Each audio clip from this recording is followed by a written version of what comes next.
And whatever is possible, everything is possible. Whatever is right. He effectively, Dostoevsky said, if there is no God, then you can do anything you want. You can kill as many people as you want. And that's precisely what Pincus is saying here. As a full-blown evolutionist, humanist, materialist, and pragmatist, Pincus is saying this: I can use science to do whatever I want it to do. Right. That's pretty scary. That's pretty scary.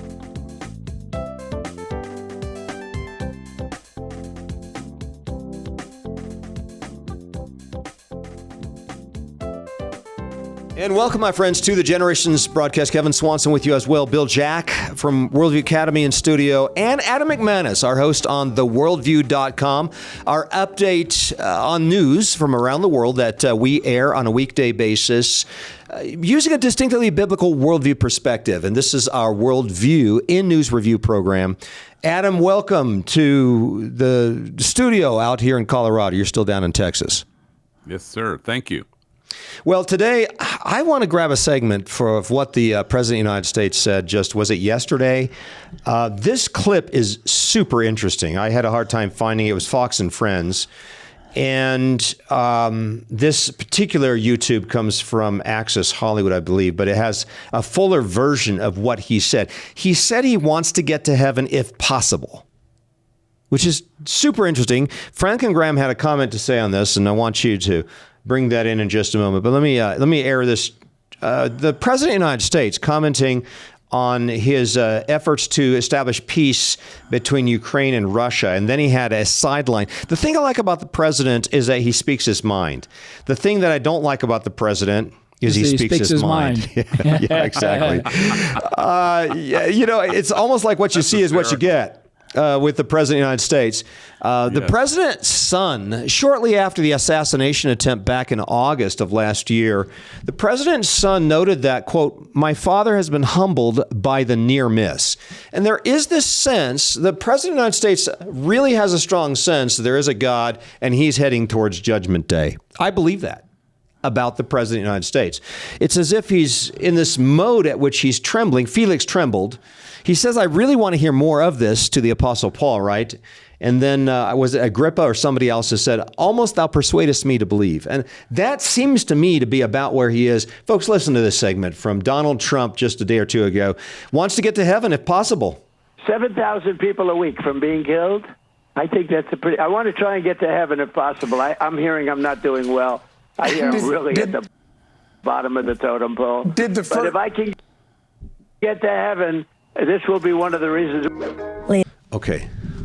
If I can get to heaven, this will be one of the reasons. He said, I'm not doing very well. Now, some have interpreted that to mean that his health is not doing well. No, that's not what he meant. He says, I'm not doing well according to the standards of God's law and the basis of the judgment that will be there at the final day. And he says, I'm not doing very well. I'm at the bottom of the totem pole. Bill, that's not his physical health. No, I don't think he's referring to his physical health. He is referring to his spiritual temperature. And so it appears that he is trapped in this idea that we earn our salvation. Yeah. And that's what Franklin Graham addressed. Mm-hmm. Right, in his comments. And he addressed it very well. Yeah, Adam, what did Franklin Graham say? Evangelist Franklin Graham said on Facebook, and you have to hear it very carefully because at first it sounds like he's gone off the deep end. We do get to heaven by good works, not by our own good works, but by the perfect work of God's Son, Jesus Christ. That's how one gets to heaven, not by our good works, but by his. And of course, he's alluding to Ephesians 2:8-9, which says, "For by grace you have been saved through faith, and that not of yourselves, it is the gift of God, not of works, lest no one should boast." It seems to me, Adam, that the President of the United States is working hard. Bill, he's working hard. Yes. He's working really hard. And he wants to do righteous things. He seems to be, yeah. He really does. I get the sense, and from all that I've heard from people who are near to him, that he is extremely concerned about people. He's not concerned about winning the issue necessarily, or building up his own ego necessarily, or leaving a legacy in policy necessarily. But what I hear is that he's concerned about people's well-being, that he empathizes with those who are suffering, that he is concerned about those who are victims of war, victims of natural tragedies and disasters, that he really does have a heart for people, despite the liberal media's broad brushing of his persona. And so he's got a heart for people, which then makes him tender-hearted to those who are suffering, and he wants to help relieve the suffering, and he thinks perhaps, I'm just speculating, that perhaps that will earn him brownie points in getting into heaven. I hearken back to his comments at before his first election in 2015, I believe it was, where somebody asked him if he needed to ask forgiveness, and he said, I don't really need that. Don't need to ask forgiveness. He needs to ask forgiveness. I think he needs to humble himself before God and plead the merits of Christ and ask for forgiveness, because Jesus Christ has died on the cross for his sins. He is a sinner. He needs to acknowledge it. He needs to look up to God, say, God, have mercy on me, a sinner, and he will go home justified. I just think he's at that point right now. He needs to remember that even if he's at the top of the totem pole with the level of good works that Franklin Graham has, for example, he still wouldn't qualify for heaven, because one sin requires us to be separated from God, who is perfectly holy, for an eternity. But God paid for that penalty by dying on the cross in Jesus Christ, and rose again from the dead, victorious over sin and death and hell. Well, friends, an insight into the heart of the President of the United States. I'm not sure I've ever seen anything like this. That's why this is newsworthy. This is why this fits into the worldview.com. We put the most important statements. And some people have asked us, why do we quote famous people when they make statements like this? And we do it because, one, he acknowledges God. He acknowledges heaven. He acknowledges that there is a king. He's acknowledged Jesus. And now that doesn't mean that we are immediately assuming that these guys are born again Christians. It just simply means that we're finding famous people that evidently have some knowledge of the truth and are willing to make a statement concerning it and for the popular media. And that's so rare in our world that I think it's important, Adam, that we air these sorts of things in the worldview.com. Absolutely. Whenever a given celebrity, Donald Trump is, of course, the ultimate celebrity, being the most powerful man on the earth, talks about God. I think we were most recently criticized for referencing the baptism and rededication to Christ of Hulk Hogan, the famous world wrestler who died in the last several weeks. And while he did have a number of divorces under his belt and chose a life of carnality for a time, he came back to the Lord, rededicated his life, and wanted to be faithful to Jesus Christ. And I think that's worth acknowledging. And it's not for us to decide who is not going to be a true Christian in heaven when we get there, et cetera, et cetera. But as much as there is some testimony of truth in the public forum, I think that's interesting. I think we should include it in our newscasts. Yeah, again, leadership sets the trajectory for the culture, for the nation, for a corporation, for a community, for a family, and certainly for the president. He sets the trajectory for the country, and his acknowledgement of God is extremely important for people to hear. And as Adam pointed out, it's this sadly the false notion that you can earn your way, because James 2:10 says, "For whoever keeps the whole law but fails in one point is guilty of breaking all the laws." And we need to be aware that it is not anything that we earn or nothing that I do that earns my salvation. It is God's free gift. It is an amazing grace that is poured out on those of us who do not deserve it. And no one deserves it. We all deserve death and hell. And hopefully our president will hear that and will respond to God's amazing grace. And what's amazing, what's instructive about these comments is that the president of the United States is actually displaying something of a fear of God. Yes. He's displaying something of humility. Remember where he says where he is on the totem pole? Yeah, at the bottom. At the bottom. That's he recognizes actually a good place to be. That's a good way to start out. It could be he's right there. Adam, he may be right there, about ready to hear the gospel message and respond to it in the right way. I'm kind of excited. Let's pray for the president of the United States. I think that's the message here.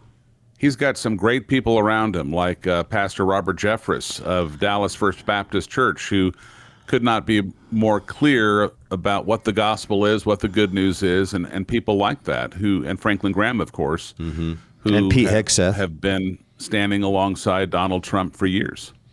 All right, friends. Well, we want to be sure that you hear these comments, and hopefully the response of the rest of us is, we're way, way down on the totem pole as well. But thankfully, Jesus is at the very top of the totem pole, and we just look to Jesus. In fact, that sounds a little bit like John 3:14. He's lifted up like the serpent in the wilderness. We just look to Jesus, and we will be healed. We will be forgiven. We'll be accepted by God himself for the sacrifice that Jesus put on the cross for us. Well, friends, take a break, and we'll be right back with more on Generations from the Worldview News and Review on this edition of Generations. What happened to the church? We've traded courage for comfort, conviction for compromise, and what once stood strong now feels like jelly. A gelatinous, feel-good faith that demands nothing and offers even less. That's why Kevin Swanson wrote Strong. It's not a soft book. It's not a safe book.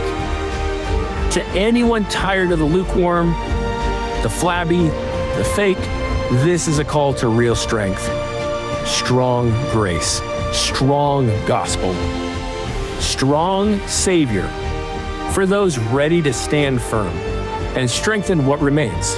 Grab your copy now at strongthebook.com. That's strongthebook.com. Not for the faint of heart, but for those who know it's time to be strong.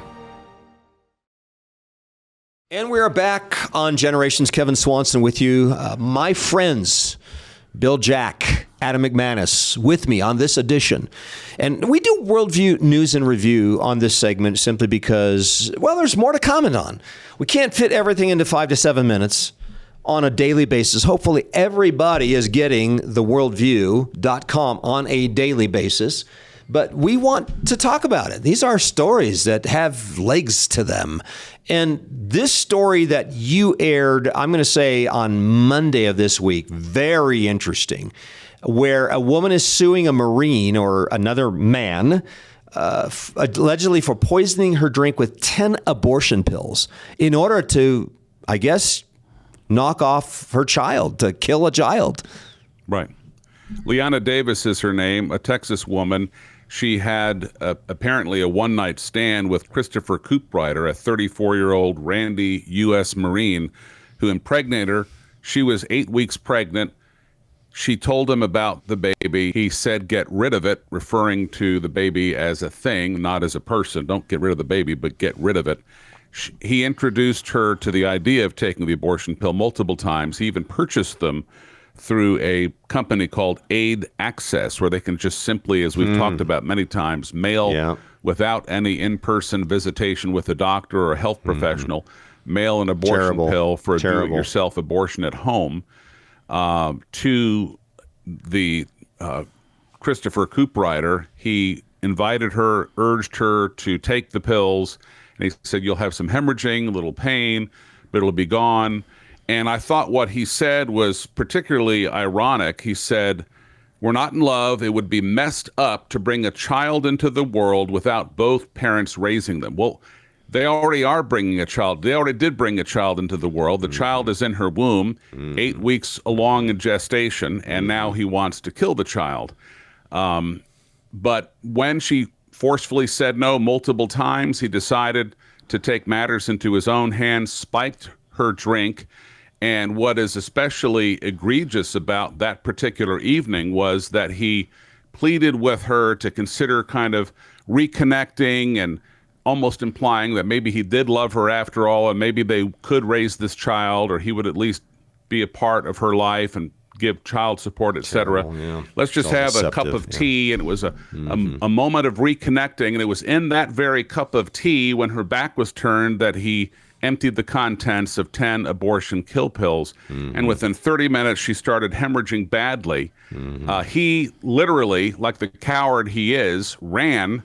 She texted him within the half hour at 12:30 a.m. and said, "I am bleeding badly, massively. Please come back." He never did. The child, whom she had named Joy, died, sadly. And now she's suing both Christopher Cooprider, the Marine, as well as the company, Aid Access, and the founder of the company for having provided the pill for wrongful death. And I think it's fantastic. You looked into the actual terms of wrongful death, and what did you discover, which was really quite interesting? Well, there may be, when you say fantastic, that justice may take some place in this story, and we hope that it will.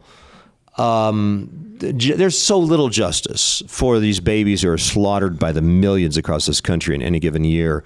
So that's what makes it tough. And as you know, I was a sponsor for the Personhood Amendment in the state of Colorado and fought for it several times. In fact, the Planned Parenthood Organization of Colorado took me to the Supreme Court of Colorado in relation to that, and actually won that particular suit.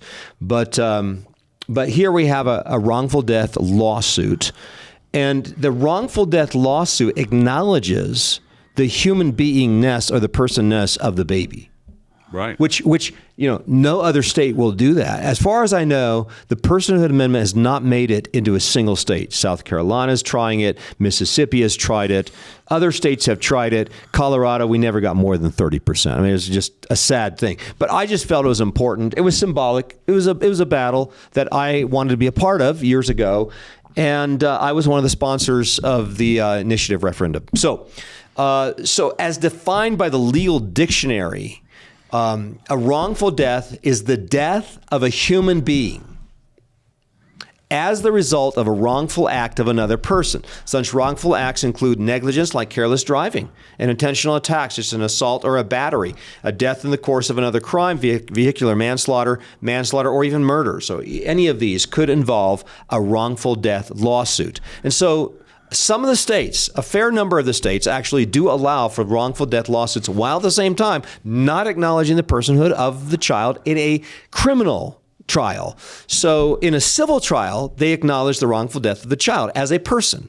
But when it comes to the criminal aspect, they would not acknowledge. No state, as far as I know, acknowledges the personhood of the child within the womb of the mother. So this is the I'm schizophrenic and so am I. There's a hypocrisy involved here. Now, my wife asked me earlier, why the disconnect? Why the hypocrisy? And I think one of the reasons is because a wrongful death lawsuit involves a very much a horizontal aspect of justice. That is, the person wronged is the mother. In the case of murder, the person wronged or the one wronged is God. God is wronged. But I don't think God is a factor in lawsuits in the mind of the court. In the mind of the court, the person offended is the person suing the other person. In the case of a criminal case, the state says, we're not offended because we don't perceive the child to be of any value. We don't perceive the child to be a person. And we certainly don't acknowledge God as the source of law. So I think that's the distinction. That's the difference. And yet there is an internal contradiction going on here. Yeah. Well, it is a schizophrenia in the laws.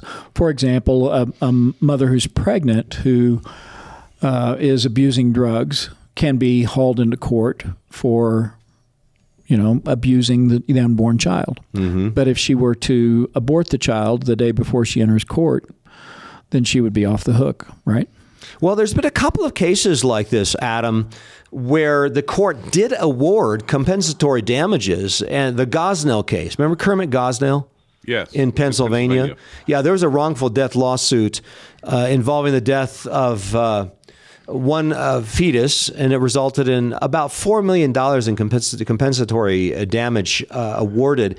Also, the Ohio Supreme Court has recognized the cause of action for wrongful death of a viable fetus. State law of Virginia allows for the natural mother to bring a wrongful death action if a fetal death is caused by someone's wrongful act. California does not allow it. So California does not allow wrongful death recovery. Alabama has just done this with frozen embryos. So you remember this.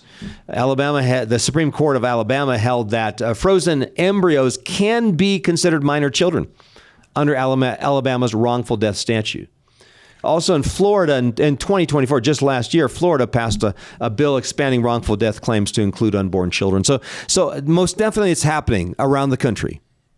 Victor Gosnell, the abortionist in Pennsylvania, was known for, in a very gruesome way, delivering a live child and then with scissors literally cutting the back of the neck, the spinal cord. It's all terrible. Killing a child at any point in gestation is terrible. But even those who claim to be, quote unquote, pro-choice wince in horror at hearing about an abortionist who delivers a live baby. The baby's now outside the womb, and then snips its spinal cord with a pair of scissors. Mm-hmm. Yeah. So more examples there from Gosnell out in the state of Pennsylvania. Well, briefly, let's talk about the insidiousness of the pill. And I mean, this thing is insidious. The pill is insidious right now. As you mentioned, I think it's 67%. 63%. 63%. My mistake. 63% of abortions now are taken out by the kill pill, and 25% of abortions are kill pill by mail. There are telehealth abortions, much like what we've seen happen here, where this guy spiked the woman's drink to knock off the child. It's hard to notice. It's easy to kill using it. There's convenience about it, but it's hard. Somebody doesn't need to go to an abortion clinic. They can do it in the privacy of a home, and nobody knows the diff. There are some other examples I want to mention here. Not just a boyfriend who's upset that the girlfriend won't kind of, quote unquote, get with the program and kill the baby, but also those who are involved in human trafficking. And a typical teenage or 20-something-year-old girl is put out there 5-8 times. Think how easy it is to kill the kid. No longer necessary to do a surgical abortion. You're right. You're right. And also victims of incest inside a family. This has happened. But Tony Perkins, I think, speaks the truth when he said the Trump administration must take action now.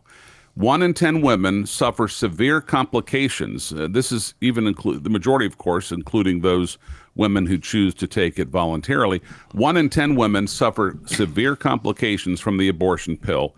Traffickers and others use easy drug access to control women and kill unborn children. And Mary Schock at the Center for Human Dignity of Family Research Council suggests that the Trump administration should immediately enforce the Comstock Act, which would make it illegal to mail mifepristone, the abortion pill, through the postal service. That alone would not necessarily keep women and unborn children safe from the horrific drug, but it would go a long way toward reducing that number dramatically. I hope Donald Trump changes his position on this. We did a program on this a month or two ago. The administration at this point, they have taken the position, they told a judge that they don't believe the states have a legal standing to make a case to limit telehealth prescriptions for that's happening across state lines. The U.S. Supreme Court last year found that anti-abortion pro-life doctors and their organizations have no standing whatsoever in opposing the kill pill by mail program thus far. So thus far, there's no will to stop the kills, to stop the kill pill. I mean, the U.S. Supreme Court, the Trump administration, they're allowing telehealth to cross borders, and we've applied this to slavery. You know, the way slaves were transferred from across borders. You know, as in, I mean, imagine, you know, some southern state running up into Minnesota, kidnapping somebody in Minnesota, and then enslaving them down in Alabama in 1962. Imagine that, Bill. I'm guessing Minnesota would not be all that pleased that kind of thing was happening. But this is exactly what's going on with telehealth and what's happened in this case, where this guy spiked the woman's drink to kill the child. You know, the kill pill is being used a lot. And I think people need to understand the magnitude of this. Bill, so far, 7.2 million babies killed in America using the kill pill. Worldwide, get this, 500 million abortions. Wow. Worldwide. In America, 7 million thus far. Worldwide, about 500 million abortions. Children killed by the kill pill worldwide so far. I mean, you think about the horror of this. You think about this is the Nephilim style of violence that is brought across the world today. And I'm referring to the Nephilim prior to the flood. You know, God brought about the flood largely because there was so much violence, there's so much mass-produced killing going on prior to the flood. And that's precisely what we're seeing right now. Now, who are some of the culprits involved in producing this level of slaughter, this kind of genocide around the world? Well, first, it's a man by the name of Etienne Emile Bellou, who, by the way, just passed away, I'm going to say about a month ago. He is probably one of the most famous people in the world today, because he is responsible for the killing of 500 million babies thus far. His name is Etienne Emile Bellou. He is a Jewish atheist and apostate who discovered the kill pill in 1980. Now, his worldview is effectively atheistic.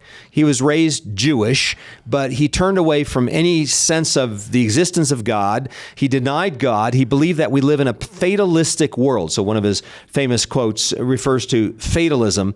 And there's not too many people in the world who are responsible for killing 500 million people. Now, Adolf Hitler is responsible for killing 6 million. Stalin, probably close to 30, 40 million.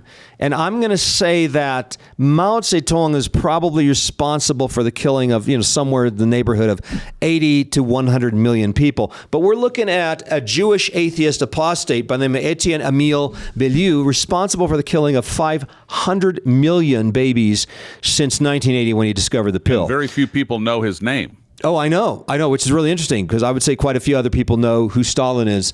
Gregory Pincus would be the number 2 character, invented the birth control pill with Margaret Sanger in the 1950s, early 1960s. Pincus also was a Jewish atheist humanist, apostate. Sanger, by the way, is a Catholic apostate, and I would say she is up there, in the top 3 to 4. She is responsible for the abortion holocaust that has swept the world. She certainly encouraged Japan to it. There's one reason why Japan was aborting about 58% of their babies in the 1950s and became the first nation, or one of the very first nations in the world, to be reducing population by 1 million a year. As of the year 2025. So Pincus's worldview also, Gregory Pincus invented the birth control pill. Pincus embodied a pragmatic, empirically grounded, rationalistic worldview. It was summarized in this quote from him. Here's Pincus's worldview. I want you to comment on this, Bill, because I know you can relate to this. You understand this quote. Here's what Pincus said. This is his worldview. Pincus said, "Everything is possible in science." Again, what we see is scientists not anchored, not chained to the truth of the Word of God. That's scary. Become their own gods. Wow. Everything is possible with science. It's the Remind Tower you of of Babel. Dostoevsky? Yeah. What did Dostoevsky say? Or what did he write? If there is no God, then whatever is. And whatever is possible, everything is possible. Whatever is right. He effectively, Dostoevsky said, if there is no God, then you can do anything you want. You can kill as many people as you want. And that's precisely what Pincus is saying here. As a full-blown evolutionist, humanist, materialist, and pragmatist, Pincus is saying this: I can use science to do whatever I want it to do. Right. That's pretty scary. That's pretty scary.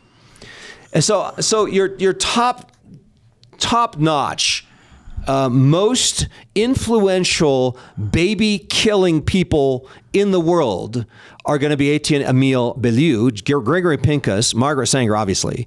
And here's one more. I'm going to add one more to the pile here. The largest private funder of abortion in the world is Warren Buffett. Yep. Warren Buffett, in this case, is an apostate Presbyterian. Raised a Presbyterian.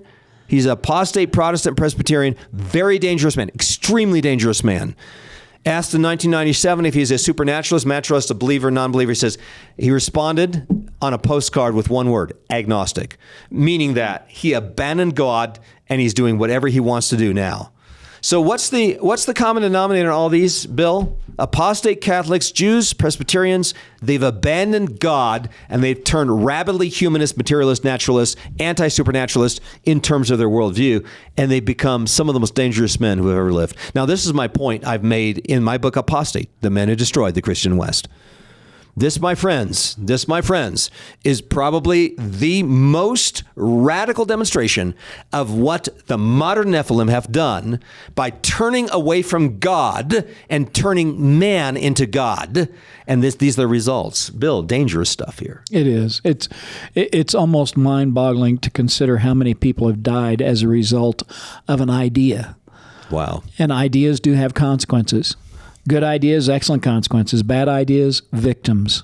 And that's what we're seeing here. We're seeing the victims of a worldview, of an idea that says there is no God, so whatever is right. It's the brave new world of Frankenstein, too. Yeah. Because, I mean, you think about the technology it takes to produce the RU-486. RU-4, 86 in kids. Have you heard that one? Yeah. Are you for 86 in kids, Adam? No, I'm against it. That's pretty scary. Yeah. That's really scary. Well, you know, back to the Corpus Christi story, Aid Access, the company that's being sued by Leanna Davis, shipped 118,000 of these chemical abortion pill packs into America between July of 2023 and September of 2024.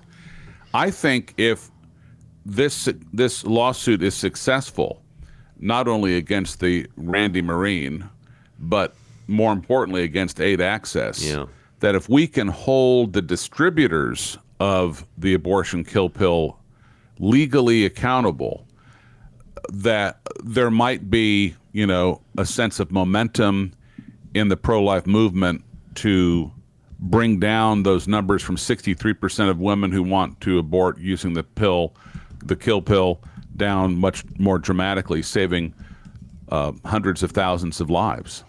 Well, if the courts won't call them to account, God will call them to account. As sure as there is a God in the heavens, he will bring this to justice. Of course he will. Of course he will. He'll bring this thing down, including the Frankensteinian science that enabled the kill pill by mail program, in which mass production of killing is going on around the world. 500 million babies thus far killed. And I'm going to say within about 5 years from now, it's going to be 1 billion kids wiped out by the kill pill by mail program. And on top of that, on top of the technology developed by the RU-486, and the day after pill, and the IUD, and the LifeSite News reports 270 million babies aborted by the IVF procedure since the idea was conceived in 1978. The calculation is based on the estimation about 16 embryonic children are killed for every live child born. So about 17 million children have been produced thus far by IVF since 1978. By those calculations, you've got an additional 270 million abortions in these Frankensteinian laboratories in which IVF is happening. On top of that, you've got 65 million, quote unquote, legalized abortions since 1973. On top of that, you've got the 500 million abortions enabled by the RU-486 pill around the world. On top of that, all of the millions upon millions, I calculate somewhere between 14 and 18 million abortions in America in any given year by the IUD and other abortifacients. So you're looking at anywhere between 60, 70, 80% of the world's population of babies conceived in any given year wiped out by these technologically advanced forms of abortion. And what we haven't yet mentioned is that the abortion kill pill works by starving the baby in the womb to death, blocking progesterone. And I have worked hand in glove with a wonderful OBGYN, a Christian right here in San Antonio, named Dr. Ingrid Skopp, who's the medical director of the Charlotte Lozier Institute, based in Washington, D.C. And she is one of a lot of pro-life OBGYNs around America who are connected with abortionpillreversal.com. So if there is a loved one that you know or you yourself have taken the abortion kill pill recently in the last several days and you regret it, or you know someone who has, it is possible to save the child through a progesterone protocol by simply adding progesterone. It's like a $100 treatment to save the baby. And the toll-free number for this same website is 877-558-0333. That's 877-558-0333, and the website abortionpillreversal.com. And thousands upon thousands of women have changed their mind within the first 24, 48 hours of taking that pill and have saved their baby. And I'm hoping millions of women, millions of men, millions of families will change their minds concerning the value of life, concerning the love for children. I mean, Christians, we're not doing this, okay? I think every Christian in the world needs to say, you know what, this is one thing we don't do. We don't kill kids. Jesus comes to bring life and to bring it more abundantly. And so we're for life. Jesus has come to give us life, spiritual life, and we defend life. We love life. And we're having 3, 4, 8, 10, 12 kids, and our churches are going to average 3.9, 4.7 kids per family in our particular churches because we love kids. We consider them a blessing, not a curse. We're not killing kids. We love them. And I think that's testimony absolutely needs to be reflected within every single church in America, in the world today. And here's one more thing. Can I just say this? Can I throw this in? God is in the heavens, and he will not be mocked. The blood of these billions of children are crying out to God from the ground for God to do something. God's going to have to do something, Bill.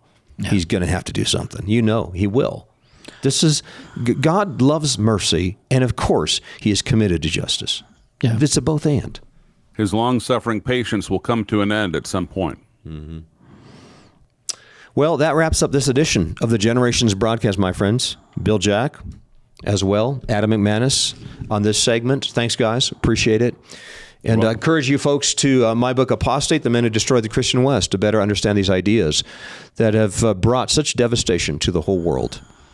We try to explain it, try to understand it, bringing some of the pre-flood stuff back into the modern world to explain what is going on. What's this phenomenon in terms of the modern Nephilim and the kind of damage that they brought to the world? Get the book Apostate, The Men Who Destroyed the Christian West at generations.org. This is Kevin Swanson inviting you back again next time as we continue to lay down a vision for the next generation. This has been a production of the Generations Media Network. For more information, go to generations.org/media.